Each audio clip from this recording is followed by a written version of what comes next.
mūsu šodienas tēma ir autoratlīdzības, nodokļu piemērošana autoratlīdzībām, tad kādas kārtība ir šobrīd, šogad, un kas mainīsies ar nākamā gada 1. janvārī, kad ko mums jāņem vērā gan tiem, kas ir autori, gan tiem, kas izmaksā autoratlīdzības.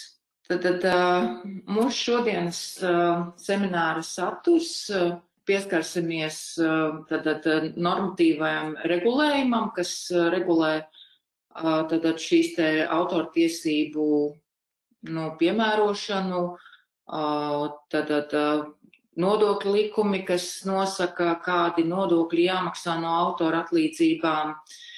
Mēs runāsim ne tikai par nodokļu piemērošanu tām autoratlīdzībām, ko mēs izmaksājam ar rezidentiem, bet arī pieskarsimies nerezidentiem. Un tad par to visu pēc kārtas.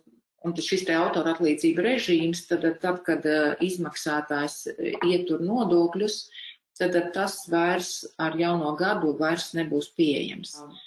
Nosacītie izdevumi, tad pa autoru darbu radīšanu, tad šie 25 vai 50% no ieņēmumiem, vai tad mīnus faktiskie izdevumi. Tad autoram ir tiesības izvēlēties, un viņš izvēlās tad vienu no šiem te diviem veidiem, tad kā viņš samazina savus ieņēmumus.